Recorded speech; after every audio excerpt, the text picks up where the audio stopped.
Bonjour à tous, bienvenue dans le MAC qui fait du bien ce matin. Nous recevons une véritable star. Les médias le surnomment l'homme le plus intéressant du Québec. Et oui, lui préfère le terme chercheur d'or. C'est également le titre de son livre, véritable alchimiste des mots et des relations humaines. Guillaume Dulude est avec nous aujourd'hui, bienvenue. Merci. Vous venez loin, hein, du Québec. Oui, Comment on dit bonjour au Québec? On dit bonjour, bonjour tout le monde, allô. Oui, comme en France en fait finalement. Oui, quand même, Allô? avec un petit accent, Un petit accent. Oui. Dites-nous une petite phrase là, sympa. Je suis content d'être là ici. Oui, content, je suis content d'être là. Je suis content d'être ici. Ah, ici. Oui. Oui. Nous aussi, on est contents. Et puis, bien sûr, comme chaque semaine, eh bien, j'ai à mes côtés l'inoxydable François Pomès, notre journaliste scientifique. Vous savez pourquoi inoxydable? Parce que chercheur d'or. Oh là là, mais vous êtes vif d'esprit, j'adore. C'est pour ça que j'ai mis ces couleurs, pour être un or moi aussi.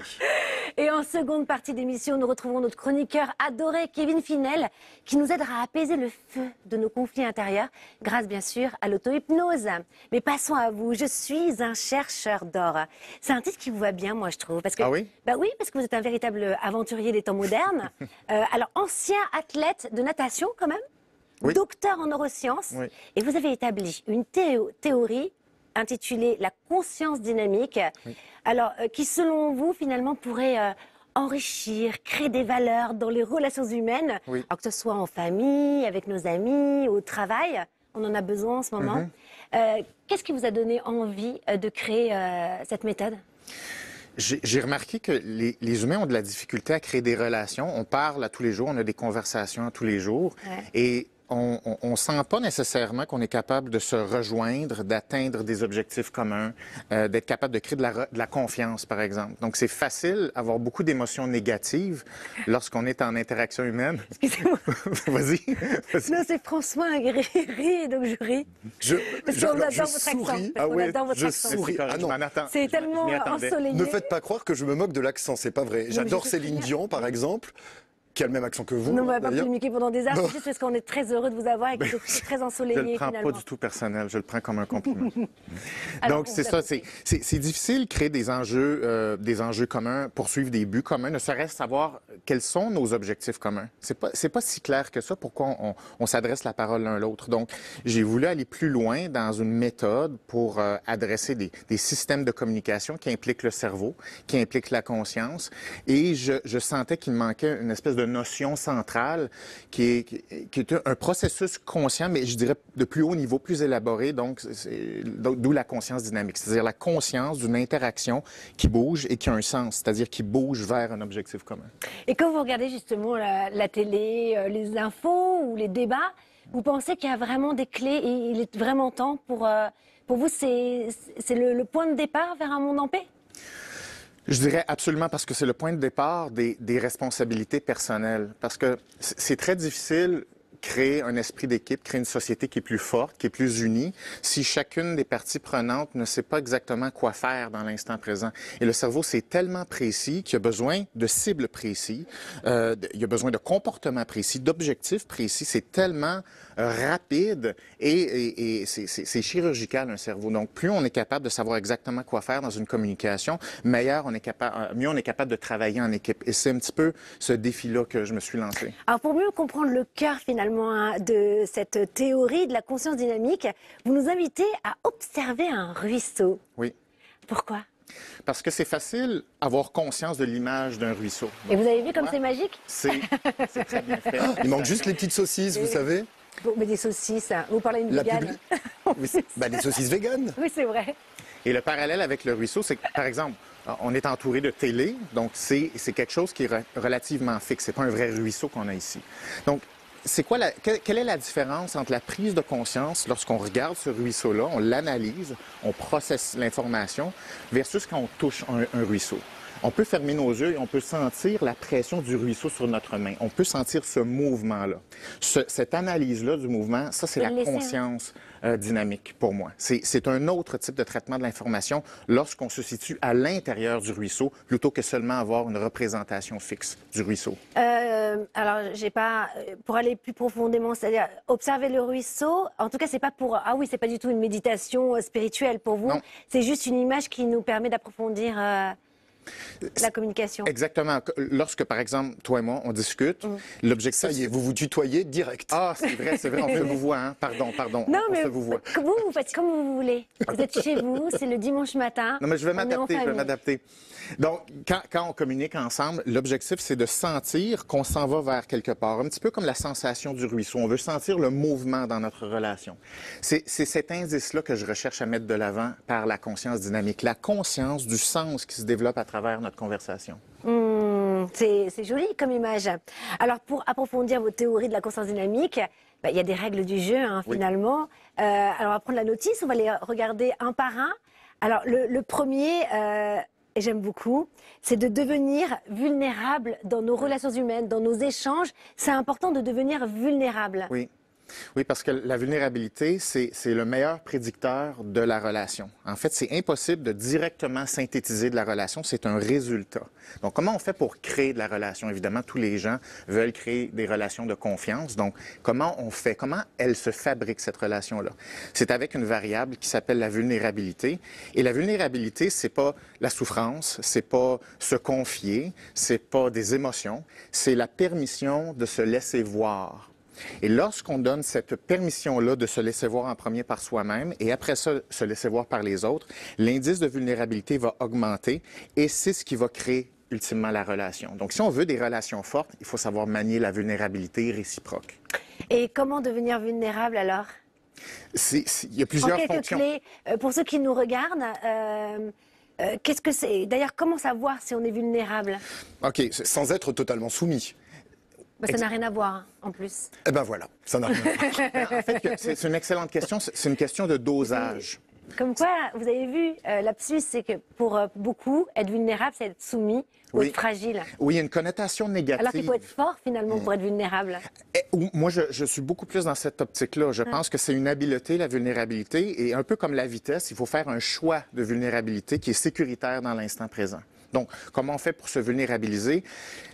Il suffit pas de seulement dire des mots, raconter des choses. Il faut faire un choix de montrer quelque chose de vrai. Et je dirais, c'est assez proche de la notion d'authenticité.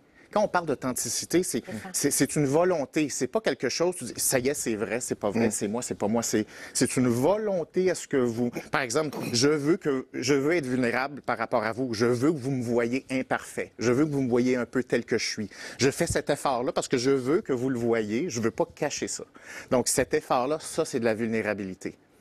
Ça permet de véritablement aimer les personnes aussi de façon authentique. Exactement. Et Parce qu'on peut rester parfois pendant 10 ans avec quelqu'un et ne pas le connaître s'il n'a pas... Et c'est le problème des couples qui durent à très long terme. Ouais. Au début, il y a certains processus de vulnérabilité relativement naturels et qui sont propulsés aussi par l'attirance sexuelle. Sauf que l'attirance sexuelle, lorsqu'elle a tendance à s'effacer avec le temps, on n'a pas développé des habiletés de co-vulnérabilité qui prédisent la relation à long terme. Alors que c'est le centre des couples qui durent longtemps. Donc, c'est important d'apprendre à continuer des processus de co-vulnérabilité qui se poursuivent dans le temps pour être capable de maintenir des relations. Vous êtes vulnérable ou pas? Ou soumis? Sexuellement ou... Bon, François, on rendu est là, dimanche déjà. matin. Pas du tout. Je suis vulnérable, oui. Vous vous montrez tel que vous êtes? J'essaie d'être authentique. Ah, ça Là, il y a c'est... la preuve, vous voyez ce que j'ai répondu du tac au tac. C'est vrai, on va continuer, calculé. parce qu'il y a aussi une autre condition très importante lorsqu'on échange avec une personne. Oui. Vous dites, c'est de garder en tête l'esprit d'équipe. Hein, ça, c'est très important. Oui. Et pourtant, c'est pas facile quand on a des convictions antinomiques avec les personnes avec qui on échange, d'avoir quand même cet esprit de groupe. Oui. Qu'est-ce que vous entendez par esprit d'équipe, finalement? C'est lorsqu'on est dans une communication, souvent, on est absorbé par nos idées, par nos opinions, pour nos propres émotions. Donc, on est très rivé sur soi. Alors que le vrai travail d'équipe ou une vraie communication, ça s'apparente un petit peu plus comme un match de tennis. Donc, tu fais un coup, mais ça va être à l'interlocuteur de faire le coup suivant. Donc, il faut le détecter, ça, dans une communication. Donc, il y a une alternance de processus. Cette alternance-là, cette capacité-là de saisir, par exemple, c'est à qui le tour de parler. On ne peut pas parler quand on veut. Comme dans un match de tennis, on ne peut pas spontanément faire un revers. Ça prend un timing avec la balle qui va être synchronisée avec la raquette. Donc, ce timing-là, c'est le bon timing pour, par exemple, exprimer un coup. C'est exactement la même chose dans un dialogue. On ne peut pas seulement parler quand on veut. Il y a des règles cérébrales qui déterminent les bons timings et ce faisant, on travaille en équipe. Donc, c'est pas seulement la volonté de travailler en équipe. C'est très, très C'est beau, technique. hein. Vous savez que c'est quand même très dur, hein, mais je trouve ça magnifique de s'entraîner vers cette conscience dynamique finalement, Oui. parce qu'on est dans le moment présent avec la personne qui est en face de nous, hein, c'est ce que vous êtes en train de nous dire. Exact. Mais c'est vrai qu'on a tout le temps envie justement de convaincre, Oui. de parler un peu sur la phrase de l'autre. Oui, et plus une personne a un quotient intellectuel élevé avec une intelligence verbale, plus ses armes, ce sont les mots, les arguments. Ce qui est c'est une très belle force, mais c'est une meilleure force lorsqu'elle est employée à un moment très précis dans l'interaction. Alors, un autre concept en psychologie dont on ne parle pas assez souvent, ce sont les Big Five. Oui. Ces 5 traits de personnalité que nous aurions tous, enfin oui, qui est présent en chacun de nous, Oui. Peut-être avec un trait de personnalité plus prédominant, hein, selon la personne. Ça dépend. Il peut y en avoir plusieurs qui sont prédominants. Voilà, on va voir le tableau d'ailleurs à l'antenne, si vous voulez bien nous les... voilà, on les voit. Donc il y a le névrotisme. Dites-nous, qu'est-ce que c'est le névrotisme? Vous allez peut-être vous reconnaître, hein? Donc, en gros, tout le monde a ces traits de personnalité-là, par contre, à différents degrés. Donc, le névrotisme, c'est la quantité d'émotions négatives qu'une personne a ou ressent. Donc, ça, c'est le névrotisme. Est-ce que je peux passer au suivant? Bien sûr. OK. L'ouverture, c'est je dirais, la capacité ou la tendance à la curiosité, penser de façon imaginative, être créatif. La créativité serait liée à l'ouverture. Et en revanche, vous dites que c'est plus difficile de suivre une conversation lorsqu'on Oui. est dans l'ouverture. C'est ça, exactement. Il y a des styles de personnalité très, très, très ouverts, donc il va y avoir une pensée divergente, exact. Donc, ce seront des gens très, très créatifs qui sont capables d'être alertes avec toutes sortes de choses, mais c'est dur De les revenir recentrer. au centre. Oui, exactement. Ouais. Pourquoi vous me regardez comme ça? Non, c'est intéressant. L'extraversion. L'extraversion, c'est la tendance à aller vers les autres, à s'affirmer. Ce sont des gens qui sont des leaders naturels. Ce sont des gens qui aiment prendre les choses en charge. Ce sont des gens qui sont capables d'attirer l'attention, de capter l'attention. Ce sont des gens qui sont capables... Plus impulsif aussi, vous dites. Pardon? Plus impulsif, vous dites. Oui, l'extraversion est corrélée aux émotions positives à court terme. Donc, ce sont des gens qui sont plus impulsifs. Ce sont des gens qui vont avoir une vie sexuelle qui est plus active. Ils réagissent beaucoup plus à la dopamine. Ce sont des gens qui vont sacrifier le futur pour prioriser l'instant présent. Donc, ça fait partie de l'impulsivité. J'allais dire une bêtise. L'agréabilité. Donc ne la dites pas. Je sais, je me retiens parce que vous êtes Ça, mon c'est gars- trop vulnérable. Non, mais en fait, c'est mon garde-fou parce que je suis très vulnérable, vous avez raison. L'agréabilité. L'agréabilité, c'est la tendance à vouloir plaire aux autres, s'occuper des autres, vouloir diminuer les émotions négatives chez les autres. Ce sont des gens qui veulent prendre soin. Ce sont les personnes qui excellent le plus pour prendre soin des autres. D'accord. Et le dernier, la conscienciosité. Je pense que Oui. pour moi, c'est François. Ah oui? Pourquoi? Ben, Bah, c'est dites-moi. comment? Conscienciosité, c'est le trait qui nous rend organisés, précis, minutieux, capable d'atteindre des objectifs à court, moyen et à long terme, être capable de résister aux interférences et aux buts qui sont secondaires. Ce sont des gens qui focus. Donc, c'est le deuxième meilleur prédicteur de succès dans la vie professionnelle et même la richesse, la Pas conscienciosité. mal, hein? Ouais, pas mal du tout. Alors, maintenant que j'ai décelé finalement ces 5 traits de personnalité, Oui. comment ça peut me servir dans ma vie quotidienne? Parce que c'est ça qui est important. Premièrement, il n'y a pas de défaut dans les traits. Des traits, c'est des traits. Chaque trait a différentes forces et certaines faiblesses. Oui. Donc, c'est important de se connaître parce que nos traits de personnalité vont orienter spontanément nos réflexes, nos biais, c'est-à-dire comment on perçoit l'autre. Ça va déterminer nos tendances naturelles et nos tendances naturelles ne sont pas nécessairement bonnes. Ça dépend. Comme par exemple, une personne qui est très forte en extraversion. Ce sont des gens qui ont de la facilité à s'exprimer. Et les gens plus introvertis vont dire « Ah, ça, c'est la vraie qualité. Moi, je ne veux pas être introverti, je veux être extraverti. » Mais ça dépend. Si la meilleure option n'est pas de parler dans un instant présent, c'est d'écouter. Donc, les gens qui sont très, très extravertis ont tendance à couper plus la parole, à interrompre plus les autres. Donc, ça veut dire que ça peut nuire à leur relation. Donc, chaque trait peut avoir des avantages et des inconvénients. Donc, il faut le savoir si on a une tendance Et donc, extravertie. finalement, de le savoir nous permettrait de mieux se polir intérieurement? Oui, d'être plus vigilant, de dire, par exemple, j'ai peur en ce moment, je sais que j'ai une tendance aux émotions négatives, je vais faire attention, j'ai cette tendance-là. Donc, on est capable de piloter notre machine d'une meilleure façon, d'une part, et aussi, c'est prendre conscience que notre interlocuteur n'a pas la même personnalité. On est différent. Donc, ça veut dire quand même, on est d'accord que c'est important de se maîtriser. Oui. On ne peut pas, hein, la maîtrise, C'est un art martial de l'esprit finalement. Hein. Oui. Parce qu'on ne peut pas non plus déverser sa colère quand on en a envie, garder une hache dans la bouche quand on a envie d'être en colère. Non mais c'est vrai de dire des mots. Tout à fait. Donc c'est important parce que parfois je trouve que vulnérable ça ne veut pas dire ne pas se maîtriser. Exactement, c'est tout à fait. C'est important d'être vulnérable avec une structure de communication. C'est ça. Parce qu'une communication, c'est une structure, mais elle est abstraite, un petit peu intangible. Mais c'est une structure. Et c'est pas parce qu'on a une émotion qu'on a tous les droits. Ça fonctionne pas comme ça. On fait une petite pause parce qu'on a un petit test de personnalité. Vous jouez avec nous? Oui. Alors c'est quoi aujourd'hui, François? Est-ce que vous connaissez le test japonais du chemin? Non. Alors c'est un test qui est assez connu, qui est très utilisé pour connaître un petit peu nos valeurs humaines intrinsèques. Ah super. Alors le jeu est très simple, vous connaissez les tests qu'on vous fait sont des tests projectifs. Celui-ci, il va se passer très rapidement. Vous vous imaginez dans une forêt, d'accord? Vous promenez, vous êtes seul, au calme, et face à vous, un chemin. Un chemin que vous allez prendre, bien entendu. Maintenant, je vais vous poser une question. À quoi ressemble ce chemin? 6 propositions, regardez les petits chemins. Vous voyez? Super. Ils sont beaux mes chemins. Très beau. Et en fonction du chemin que vous allez choisir, je vais vous donner 2 grands traits de personnalité, 2 grandes valeurs qui vous animent. Normalement, c'est assez rapide. Vous avez tout de suite un chemin qui vous parle. D'accord. Guillaume? Moi, je dirais le 4 pour moi. Ah. Oh non, est-ce que c'est bon? Non, il n'y a pas de bonne ou de mauvaise réponse, hein, ça c'est bien de le préciser. Bravo pour votre question, Karine. J'hésite. Mais... D'accord, vous avez le droit d'en choisir 2, Karine. Non, le 6, mais j'aime bien le 1, mais... Le 6 plus le 1. Mais le 6, non, je vais être sage. Non. Cette semaine, Ça fait des années que vous choisissez 2 cases, donc je ne vois pas pourquoi cette fois-ci on échapperait à ça. Si vous avez choisi le chemin numéro 1 comme Karine en deuxième choix, douceur et calme.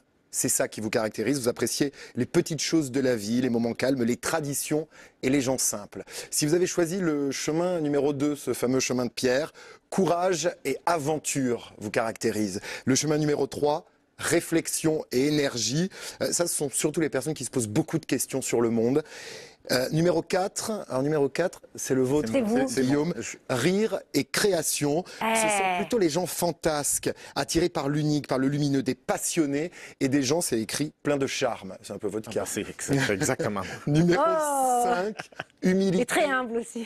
Humilité et sincérité, ça c'est le numéro 5, ce chemin automnal. Et le numéro 6. Attendez, vous êtes allé, pour ceux qui ont choisi 5, juste humilité et sincérité, ce sont les plus sages. Ben oui, les bâclez pas. Non, je le bâcle pas. Voilà. Numéro 5. J'avais très envie d'arriver très vite sur le numéro 6, c'est celui que vous avez choisi. Alors. Calme et réflexion, les poètes, les spirituels, les sensibles, d'une grande sincérité et très adaptable. C'est vous, non? J'adore vos tests, c'est tout ce que j'ai envie de vous dire. Voilà. Merci. Et vous avez choisi quoi, François? Je choisirais douceur et calme plutôt, le premier. Oui, le premier, ça vous va bien. Ouais. Comme vous. Merci François. On continue sur votre livre Je suis un chercheur d'or pour finalement mieux connaître les mécanismes de la communication pour les relations humaines. Alors une petite astuce géniale, c'est une technique que vous avez créée, ça s'appelle le reflet. Oui. Et c'est pour être mieux à l'écoute de la personne. Ça c'est bien parce qu'on n'est pas assez à l'écoute. Oui. Je dirais que c'est l'opération de communication qui est la plus difficile parce que ça permet d'extraire le sens, le fameux mouvement dont on parlait dans la conscience dynamique au départ. Qu'est-ce qui fait le sens de ce qu'une personne dit? Parce qu'on utilise des mots et c'est facile de comprendre des mots.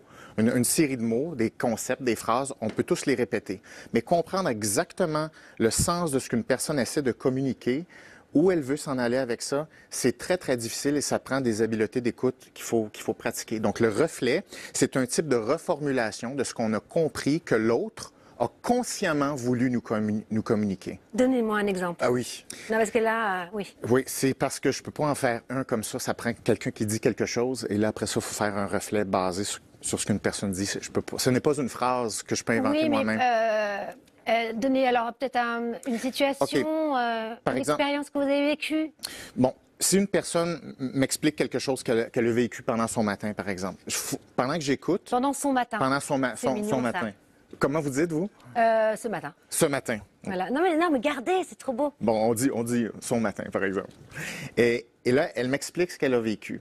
Moi, je dois essayer d'écouter le sens de ce qu'elle dit. Donc, comment je vais faire pour confirmer le sens? Je vais utiliser un reflet qui est une reformulation. Je vais reformuler ce que j'ai compris qu'elle essaie de me dire avec les mots les plus synthétiques possibles et aller à l'essence de ce qu'elle a voulu me dire. Et si j'ai réussi à relever le sens, alors je vais voir son expression faciale changer. Je vais voir, par exemple, les yeux ouvrir. Elle va prendre une inspiration. Donc, typiquement, c'est l'effet lorsqu'on est capable d'extraire le sens lorsqu'une personne parle. C'est très difficile à faire comme effet. C'est important parce que finalement, ça appuie et ça permet une meilleure compréhension mutuelle, le reflet. Oui. D'ailleurs, vous parlez aussi dans votre livre de la respiration lorsqu'on a, par exemple, une conversation un petit peu animée. Oui. On peut avoir à couper, on coupe notre souffle. Oui. Hein, c'est ça, hein, Oui. on est en apnée sans le savoir. Hein. Exactement. L'apnée, c'est lorsque, par exemple, on parle et là, on prend une inspiration. Et là, je suis comme ça. Alors vous, consciemment ou inconsciemment, vous allez détecter que je retiens ma respiration. Vous allez comprendre que je suis anxieux. Donc, vous ne serez pas capable de vous vulnérabiliser autant parce que vous voyez que je suis en train de préparer mes armes. Donc, ne serait-ce que retenir ma respiration change le comportement cérébral de l'autre personne qui va complètement changer de trajectoire et la vulnérabilité va avoir tendance à diminuer immédiatement. Comme quand le chat, il fait... Oui, c'est quelque chose comme ça. Avec le dos. Mais oui. C'est quelque chose comme ça. Refaites-le, vous le faites très bien. Non, mais je ne vais pas vous refaire.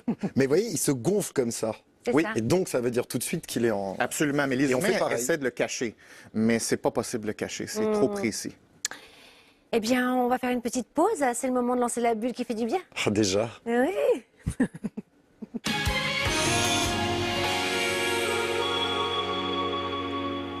Ça passe à une vitesse. Hein Une bulle, vous savez ce que c'est? C'est un petit moment de détente. Je vous emmène à travers un voyage. Une immersion. Une immersion. Et cette fois-ci, je vais Ah vous oui, ok. immerger Oui. au cœur des primates, au cœur des singes. C'est parti. Ah, super. Et je vais vous expliquer pourquoi je vous parle de ces singes et de ces bébés singes qui vont, pendant une minute, partager notre quotidien.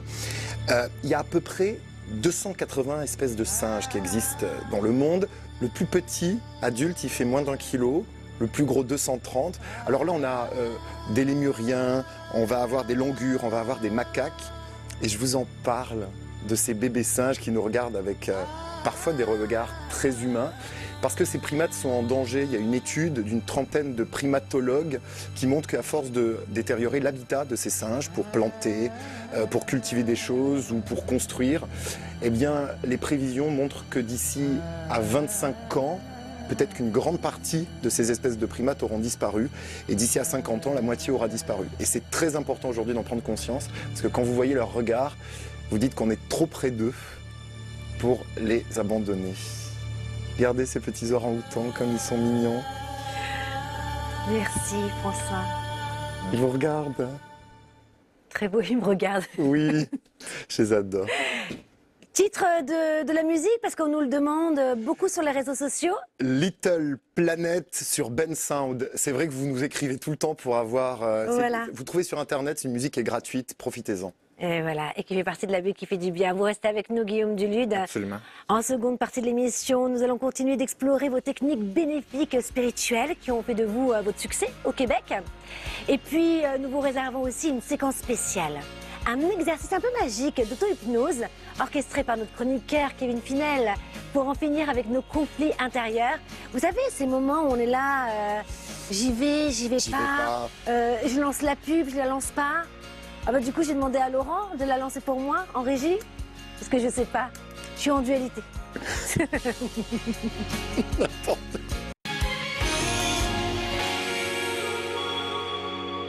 Bienvenue dans le MAC qui fait du bien. Merci à tous ceux qui nous ont rejoints. Invité exceptionnel ce matin, l'homme le plus intéressant du Québec selon les médias, expert en relations humaines, Guillaume Dulude est avec nous aujourd'hui, en seconde partie, parce que vous étiez déjà avec nous. Son livre s'intitule « Je suis chercheur d'or » et nous invite à construire un monde en paix. Et puis, c'est un nouveau soleil dans l'émission depuis quelques mois. Notre chroniqueur, Kevin Finel, bienvenue. Merci. Alors, de quoi allons-nous parler aujourd'hui, Kevin? On va parler de nos conflits intérieurs, de toutes les fois où on est un peu partagé, tiraillé, quand on a envie d'aller dans une direction et une autre en même temps. Et c'est une chose qui est passionnante à explorer. Ouais, c'est cette dualité qui nous empêche d'avancer, finalement. Souvent, oui. Si vous pouvez nous sauver ce matin, ce serait génial. On vous savez, je sais pas, mais on va essayer d'avancer avec ça en tout cas. On commence tout de suite par une chronique qui vaut son pesant d'or. C'est bien sûr celle de François.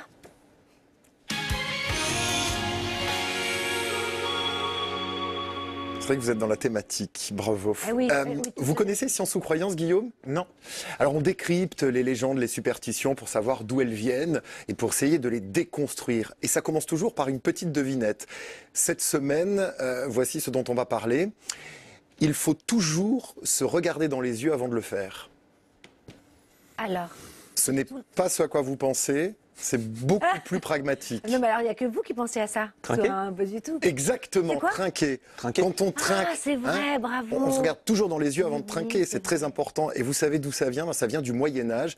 Il y a deux raisons. La première, c'est une époque où les empoisonnements étaient monnaie courante. Donc, regarder son partenaire de beuverie dans les yeux, c'était aussi vérifier s'il détournait le regard pour savoir s'il avait ajouté ou pas du poison dans votre verre.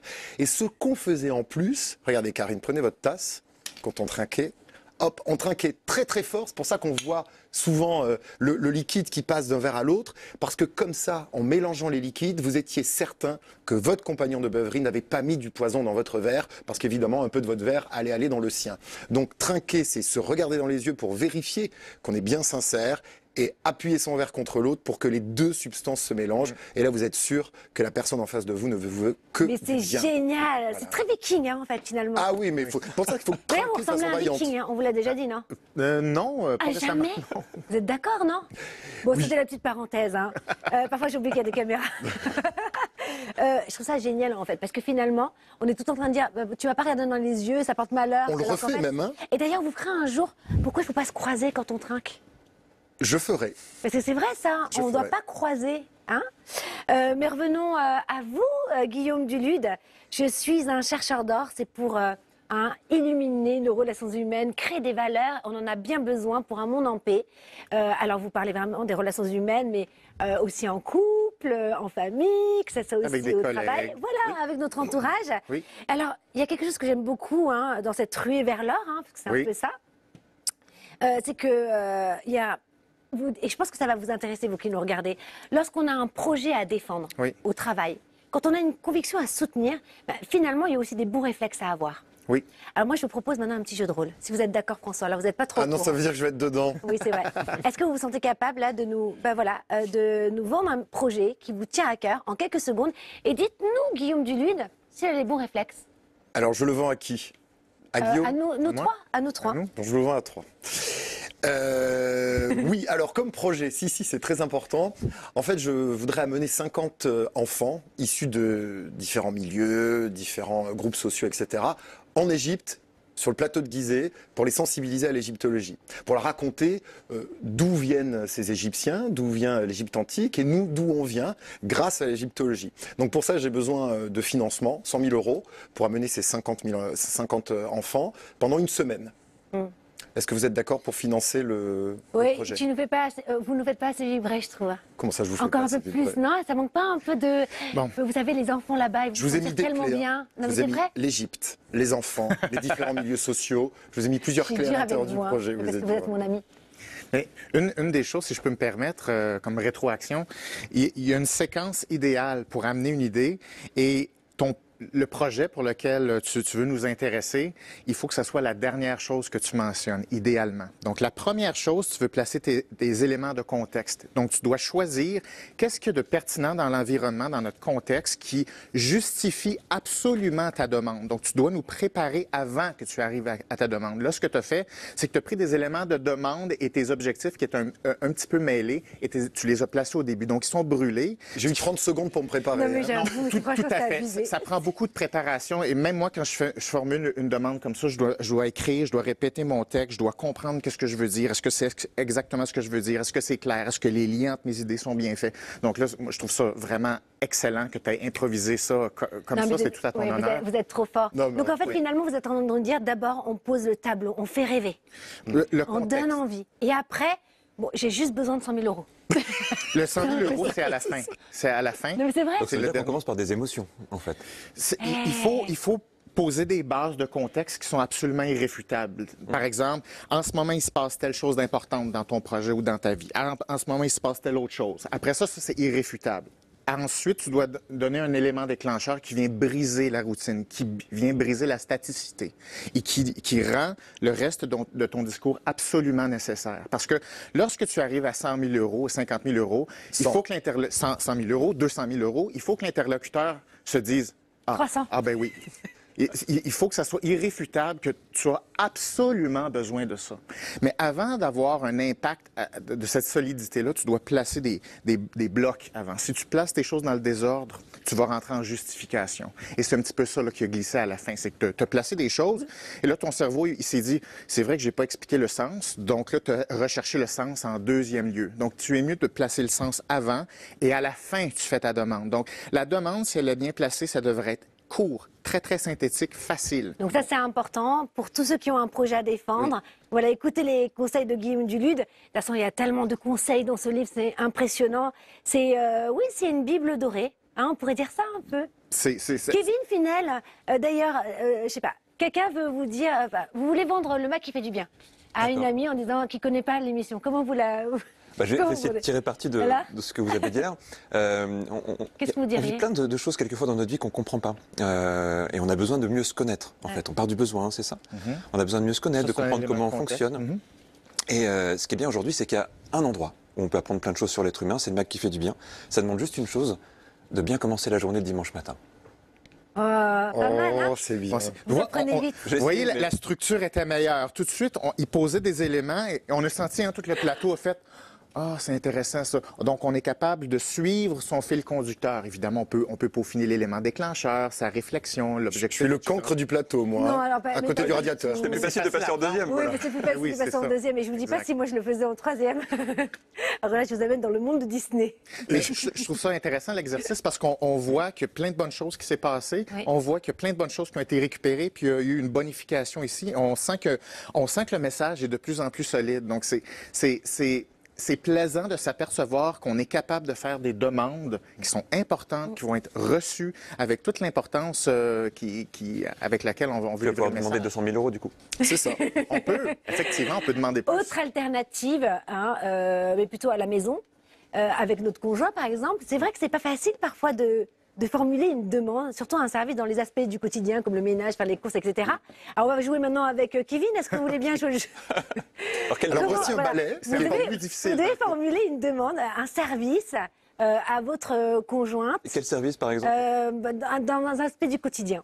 Un aspect du quotidien. Voilà. Et dites-nous il formule bien la demande. Un service, hein. Tiens, si c'était par exemple à chercher du pain à la boulangerie, quelque chose comme ça. Allez, pourquoi pas. Oui, on va faire comme si ta conjointe, d'habitude, elle veut pas y aller. Mais là, c'est spécial, elle doit y aller. Voilà. D'accord. OK. Par quoi je commencerais? Tu te rappelles de la très bonne odeur du pain chaud et de la sensation du pain chaud qui croustille dans la bouche. C'est tellement bon quand il y a ça. Mais il n'y a pas de pain. C'est de la manipulation. C'est génial. C'est de la manipulation. C'est tellement mignon, mais alors, moi je craque. Je vous ramène 50 baguettes. Parce que pour aussi dire, on cherche. La boulangère, je vous amène la boulangère. Ah bah non. Pourquoi? Ça créerait un problème dans le couple si tu ramènes la boulangère en plus des baguettes.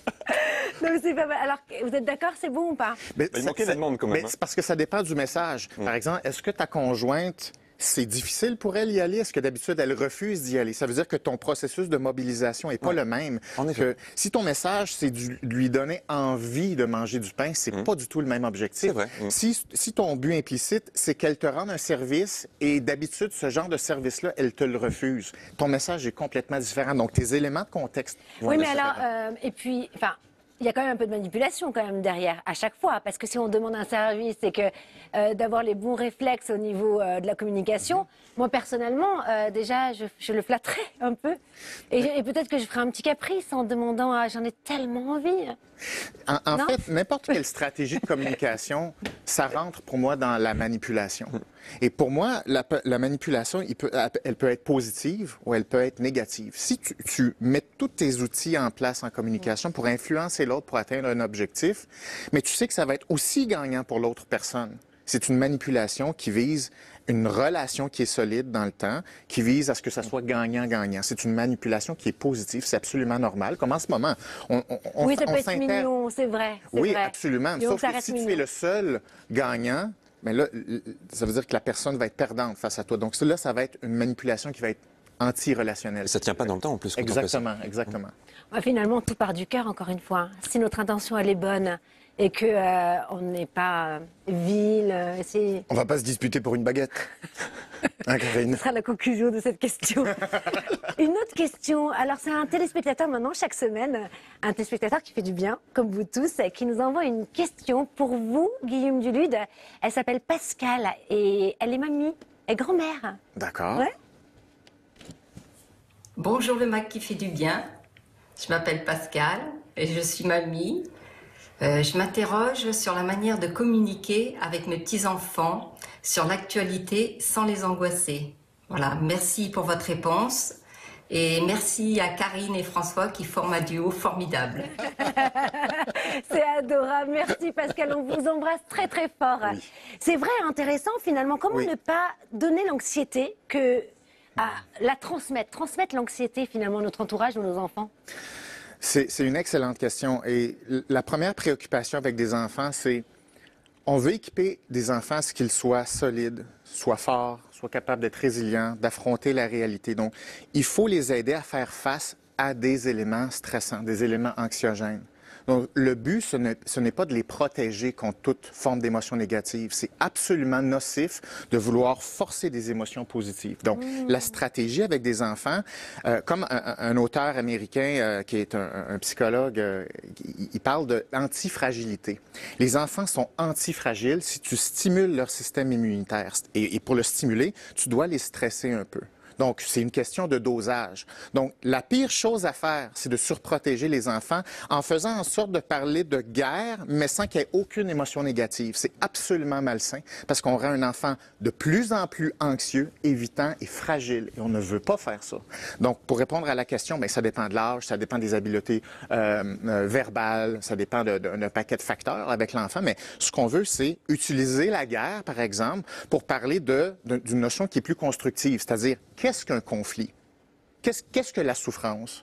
À quoi sert le fait d'avoir des dialogues? À quoi ça sert le fait d'avoir peur? Comment on peut réagir? Donc, il y a des façons de décortiquer un sujet aussi grave que la guerre pour ne pas l'éviter, d'une part, mais le rendre constructif pour un enfant, mais aussi rendre l'enfant capable de tolérer des choses dures de la vie, parce que la vie, c'est dur. C'est sûr que là, on essaie d'être très positif là, ce matin, puis c'est vraiment l'angle de ce qu'on veut amener, mais la réalité de pourquoi on fait une émission comme ça, c'est parce que c'est difficile. Donc, il faut équiper les enfants à faire face aux choses qui sont difficiles et leur montrer qu'ils sont capables de faire face à des choses difficiles. Kevin, vous vouliez rajouter quelque chose? Il y aurait plein de choses à dire là-dessus. Je trouve que c'est une des choses qui nous manque parfois avec les enfants, c'est on n'est pas éduqué à connaître les stades de développement de l'enfant. Qu'est-ce qu'on peut dire à un enfant à quel âge? Mais c'est une chose qui est super importante parce que les parents, du coup, ne sachant pas ça, quelquefois vont communiquer un message qui est peut-être trop tôt ou trop tard par rapport au stade de développement. Et c'est vrai qu'une des clés, de toute façon, quel que soit l'âge au fond, c'est de savoir mettre des mots sur les émotions. Quand on prend un message, de pouvoir le nommer, de pouvoir nommer ce qu'on ressent, rien que ça, déjà, ça éduque l'émotion. En fait, finalement, on peut faire un parallèle avec le fait de... Quand on est trop aseptisé, quand on se protège trop, quand on... finalement, on est plus fragile aussi Absolument. face au virus, etc. Donc, Il faut se confronter. il faut se confronter. Et d'ailleurs, c'est nous-mêmes qui créons nos propres défenses immunitaires. Donc, on pourrait faire un parallèle finalement avec cette communication. Exactement, Hein? c'est comme un dialogue. Un dialogue, c'est par définition être différents ensemble. Donc, il va y avoir une sorte de petit conflit, de micro-conflit. Il va y avoir des petites émotions négatives. Il faut s'habituer à dialoguer pour dire, même s'il y a des émotions négatives, ça ne veut pas dire que notre relation va se détériorer et ça ne veut pas dire que ça va dégénérer. Donc, il faut s'habituer à vivre avec un certain dosage d'émotions négatives et c'est absolument sain. Lorsqu'on s'adresse à une personne... Est-ce qu'il y a une distance physique aussi à respecter lorsqu'on communique, quand on échange avec les personnes? Merci de poser la question. C'est vrai? Oui. Ah, Je génial. supporte pas les gens qui viennent C'est un peu s'approcher. intrusif tout. parfois. Oh là là. Voilà, quelle est la meilleure distance finalement quand on parle avec quelqu'un, quand on s'entretient? C'est une excellente question parce que ça varie d'une culture à l'autre. Dans un premier temps, mais ça va varier en fonction de la relation et de la tolérance à la vulnérabilité. Comme par exemple, si je suis trop près trop rapidement, je ne pourrais pas me sentir confortable. Donc, on commence à une certaine distance et c'est pas mal le maximum où on pouvait aller. Mais en passant du temps dans une certaine zone de confort, instinctivement, notre relation mutuellement va augmenter. Donc, ensemble, on va améliorer notre relation parce qu'on est plus proche et notre relation va augmenter encore plus rapidement qu'avec vous parce que je suis plus loin de toi. Donc, avec un certain temps, je vais me sentir un petit peu plus proche de Kevin. Par contre, on a parlé un petit peu plus ensemble en termes de temps. Mais plus on passe de proximité, plus ça développe de la vulnérabilité. Vous pouvez passer de l'autre côté aussi. J'ose le parallèle parce que lors de l'invitation du président Poutine avec Macron, avec cette grande table-là, finalement, qu'est-ce que ça voulait dire dans cette distance pour vous? C'est vrai, parce que là, on ne peut pas plus de distance pour communiquer. Il veut garder son pouvoir, veut pas créer des relations, veut garder son anxiété de perdre son statut hiérarchique. Il veut pas être vulnérable, il veut rester fort ou montrer une façade de force. Donc, il va minimiser tous les facteurs qui vont augmenter sa vulnérabilité, que ce soit la distance entre les gens, les objets entre les personnes, les angles de chaise. Tout est organisé pour qu'il ne soit jamais pris en flagrant délit de vulnérabilité, parce que c'est sa philosophie de... Est-ce qu'on est bien installé, la conjoncture du plateau, pour vous, au niveau de la conversation? Moi, je trouve que c'est bien pour un plateau, parce que c'est difficile. Hein? Il y a plein de gens autour, il y a de l'éclairage, il y a plein de choses, plein de stimuli. Tu fais une tonne de choses dans ta tête en même temps. C'est très difficile comme chef d'orchestre. C'est difficile ton travail. Donc, tu dois être là en même temps. Tu dois me faire sentir bien, important et important, et toi aussi, et toi aussi. Donc, cette configuration-là, moi, je l'aime beaucoup parce qu'elle s'approche du cercle. C'est la meilleure configuration énergétique, le cercle. C'est ce que j'allais vous demander, justement. Est-ce qu'une table ronde, c'est mieux qu'une table anglaise? Vous êtes d'accord? Pour manger, quand on invite des amis, oui, mais entre nous, la distance entre les gens est relativement bien balancée, ce qui fait en sorte que la vulnérabilité est relativement bien répartie. Mais là, c'est sûr que l'arrivée de Kevin change un petit peu, ça débalance. On a bien compris qu'il y avait une bonne promiscuité. Mais c'est pour ça que tu es plus avancé vers l'avant, là. C'est parce que tu dois... tu te rapproches. Oui, on l'a vu. Tout le monde l'a vu. Hein. Ouais. Non, mais c'est vrai, mais toujours. Mais c'est normal, c'est parce qu'on est très fort ici, puis là, tu es loin. Fait pour qu'on soit ensemble, il faut compenser. Exactement. On a bien compris. Et d'ailleurs, en amoureux, je veux choisir une table dans un restaurant. Oui. Est-ce que d'ailleurs, on se met plutôt... l'un à côté de l'autre, l'un en face de l'autre. Comment je choisis ma place pour vraiment créer ce petit cocon, ces petites bulles de lumière? Je dirais l'un en face de l'autre, c'est mon premier choix, je dirais. Mais il y a des avantages et des inconvénients dépendamment des configurations. C'est sûr que face à face, on a accès à toute l'expression faciale et les mouvements oculaires, c'est ce qu'il y a de plus précis. Donc, on veut capter les yeux. Par contre, si on est à côté, on a moins le regard. Par contre, on a plus de proximité physique. Mais ce qui est de plus efficace au niveau relationnel, c'est les mouvements oculaires. Donc, je priorise. Et on peut s'embrasser en face. C'est vrai. Sauf s'il y a une bougie au milieu. Ça oui, non, là, on brûle tous les cheveux.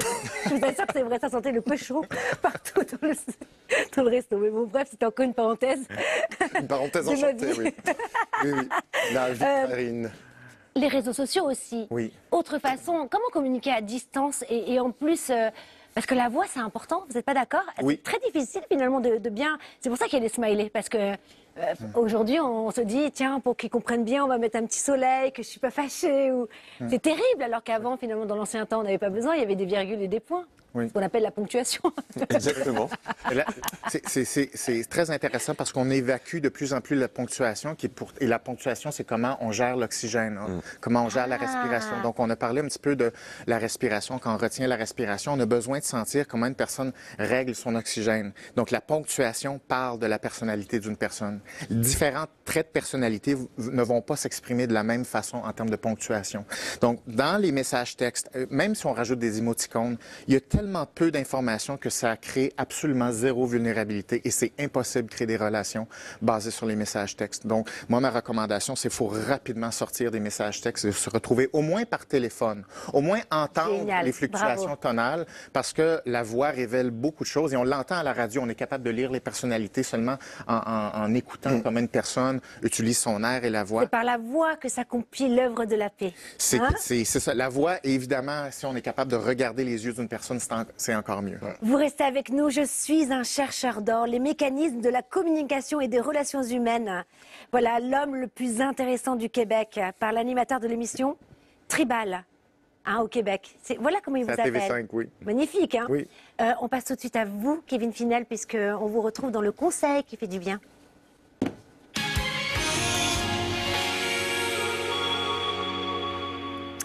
Alors Kevin, aujourd'hui on va parler justement de cette dualité qui est parfois en soi. qui nous empêche d'avancer, de créer finalement, d'être actif dans la vie. Bah de plein de Donnez façons un exemple d'ailleurs. En fait. On va prendre un exemple très simple, je pense que beaucoup de gens l'ont vécu. Parfois on prend une décision, on se dit je vais changer quelque chose dans ma vie. Alors ça pourrait être commencer un régime, faire du sport.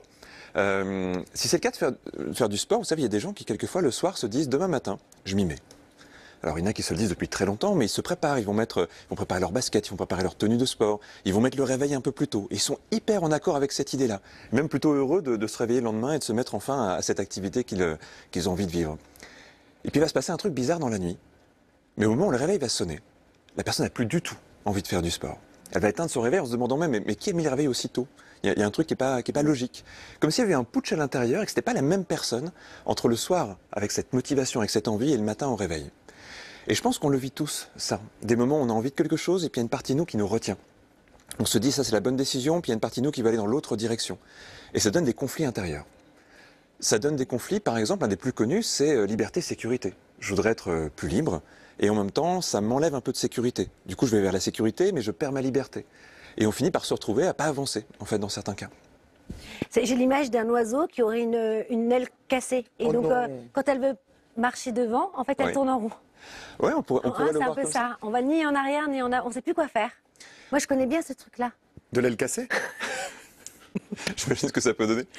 Parfois, on est en dualité où on se remet des challenges et on n'y arrive pas, c'est vrai. Mais en fait, il y a une idée derrière ça, une idée qui est toute simple, c'est qu'on n'est pas des individus uniques. À l'intérieur de nous, on est plutôt morcelés, au fond. On a une impression, une illusion d'unicité. Quand on dit « je », on croit qu'on parle de la totalité de nous-mêmes. Oui, la personne qui dit demain je vais faire du sport, elle est persuadée que tout en elle veut faire du sport. Mais il y a une partie d'elle qui a juste envie de dormir en fait le matin. Et cette partie d'elle, elle va essayer de l'ignorer parce que quelque part, c'est pas forcément la partie qu'elle a mieux vue, c'est pas la partie avec laquelle elle est le plus en accord au fond. Mais donc on a une illusion d'unité. Et une des premières choses qu'on peut faire déjà, c'est se souvenir que nous sommes des êtres multiples, qu'il y a plusieurs parties en nous qui ne veulent pas forcément la même chose. Et se désidentifier de ces parties, c'est déjà une étape qui est très importante. Alors, ça veut dire qu'on est tous plusieurs à l'intérieur de nous. Je fais votre lancement. Oui, je vous ai vu lire. Ou pas Oui, je suis vulnérable, même à l'antenne. En fait, c'est ça. Alors après, c'est normal, hein, parce que parfois les gens se disent mais je suis pas schizophrène, je suis une seule personne. Oui, mais on a des sous-parties, en fait. Et on le dit quelquefois, on dit mais il y a une part de moi qui veut ça, puis une part de moi qui veut ça. J'aimerais ça, et en même temps, c'est compliqué.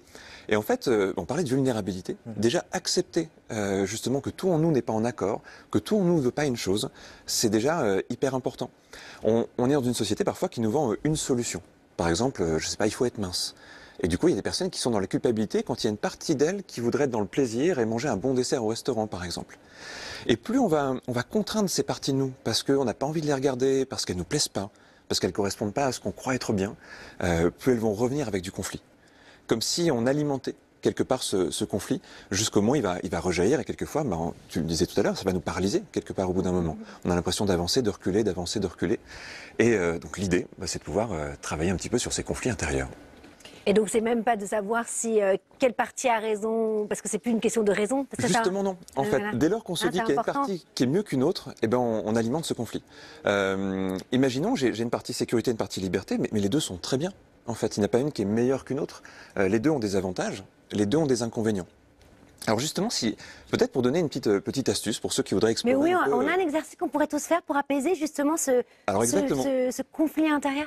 Exactement. On va partir du principe que souvent ce sont deux parties qui sont en conflit.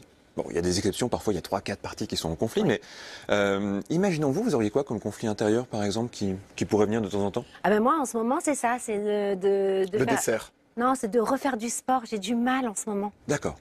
Bon, pour faire simple... Et donc, je suis en dualité, je mets mon réveil plus tôt, etc. Tu le fais, ce truc-là? Mais oui, Kevin, je bois vos paroles. Ok.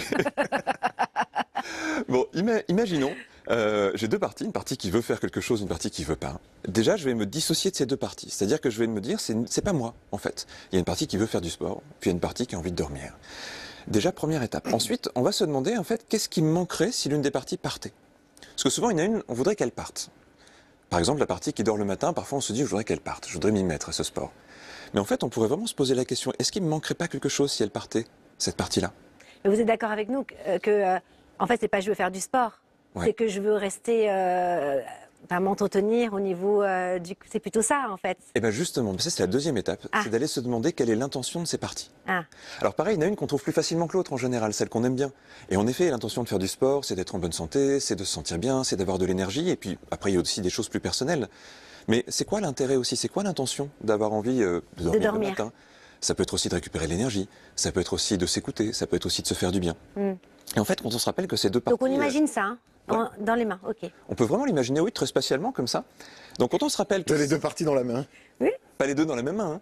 Non, tu as compris. Chaque... Là, par exemple, je reste un petit peu au lit. C'est ça. Et celle-là, je vais faire le matin. Je vais faire le sport. Et je vais avoir toute la journée pour moi. Et bien justement, on va se poser la question, qu'est-ce qui manque si une des parties part? Quelles sont les intentions de ces parties-là? Et en fait, souvent, on va s'apercevoir qu'elles ne sont pas en conflit à la base, ces parties-là. Et on va commencer à se demander qu'est-ce qui pourrait les réunir. Plutôt qu'essayer d'en chasser une, voire d'en détruire une, quelquefois, comment je pourrais créer quelque chose qui arrive à créer de l'acceptation entre ces deux parties-là. Et tout d'un coup, au lieu d'être une sorte de dictateur qui va prendre parti, on va commencer à créer quelque chose qui est un petit peu nouveau et à se faire du bien, en fait, à s'écouter. Donc c'est vraiment cette idée. D'accord, super. Donc est-ce que rien que... Ok, super. Mais comment je fais du sport, moi, et quand? C'est quoi l'intention de la partie qui veut dormir le matin? C'est... La paresse. Non. Alors justement, l'idée, c'est de trouver quelque chose qui est constructif, en fait, parce qu'il y a quelque chose de constructif dans ces parties-là. J'ai besoin un peu plus de dormir en ce moment. Est-ce que de visualiser, par exemple, les deux parties qui pourraient se rassembler comme ça, comme une bulle d'énergie, ça pourrait marcher? Alors justement, si à un moment donné, on finit par trouver ce qui est commun à ces parties, eh bien, il va y avoir une sorte de mouvement et une petite expérience qu'on peut tous faire à ce moment-là. On peut le faire en fermant les yeux, on ne va peut-être pas le faire là, mais on pourrait juste se demander ce qui se passe si ces deux parties viennent se réunir. Et souvent, il y a un mouvement qui va se faire quasiment spontanément, parfois assez lentement comme ça. Et ça va faire naître des nouvelles idées, des nouvelles pensées, des nouvelles façons d'envisager les choses. Où tout d'un coup, on sera plus seulement dans noir ou blanc, c'est-à-dire un peu manichéen, je fais ou pas du sport. Mais on va aménager, on va reconstruire en fait une façon de fonctionner qui va souvent être assez plaisante et surtout durable dans le temps. Et puis la raison, ça serait de dormir un peu plus et puis de faire du sport après. Exactement. Ou de faire du sport de temps en temps. Oui, c'est vrai. Merci Kevin, c'est toujours aussi passionnant. Hein. Alors, on a un petit rituel dans l'émission pour tous ceux qui nous regardent pour la première fois. Voilà. Les téléspectateurs le savent bien aujourd'hui. Vous nous envoyez sur les réseaux. Vous nous retrouvez tous d'ailleurs, mais vous l'envoyez plutôt sur le Mag qui fait du bien, sur Facebook, Instagram. Votre petite phrase d'un auteur connu avec votre prénom et votre région, et vous serez peut-être tiré au sort et on pourra encourager la Terre entière. Parce qu'on est regardé par la planète Terre, hein. Le monde. Même en dehors de la Terre, je pense. Oui. D'autres planètes nous regardent, c'est sûr. Vous déjà. Ouais. Alors allez-y Guillaume. Le secret du bonheur ne consiste pas à rechercher toujours plus, mais à développer la capacité d'apprécier avec moins. De Dan Millman, envoyé par Nathalie. Merci. Merci à vous. Ça va bien. Alors il y a Claire des Hautes-Alpes qui nous envoie une citation de Georges Sand, « Le souvenir est le parfum de l'âme ». C'est beau. Dans la vie... Il n'y a pas une suite? Non, ça s'arrête là. C'est à moi. C'est juste poétique. Faut sentir après. Oui, mon François, allez-y. Karine. Dans la vie, tu es le seul à créer des moments magiques. Tu ne dois pas attendre qu'ils arrivent. Deviens le magicien de ton existence. C'est une phrase de Gaël Crutzen envoyée par Alexandre Davray. C'est très beau, ça vous va bien. Il y a des fleurs partout pour qui veut bien les voir. Je recommence. Il y a des fleurs partout pour qui veut bien les voir. Doré Matisse, envoyé par Paul de la Drôme. C'est beau? C'est joli? Merci infiniment. Je suis un chercheur d'or. Guillaume Duluth, merci d'être venu de si loin du Québec. Merci à vous. Kevin, merci François. Merci. Merci à tous. On se retrouve la semaine prochaine, même jour, même heure, pour une émission encore exceptionnelle, puisque nous recevrons un grand magnétiseur qui va nous apprendre à s'auto-magnétiser pour apaiser nos émotions. Ça va être super, non? On va faire des exercices pratiques. Merci de nous suivre. Merci pour tous vos messages d'amour que l'on reçoit et qu'on lit. Et d'ici là... Ah oui, mais faites-vous du bien. Bien sûr. Tellement de bien. Hein, c'est vrai? C'est chouette. Très chouette. C'est doux. Merci, Guillaume. Merci de votre Donc, tu repars invitation. Demain matin. demain. Oh là là. Combien d'heures de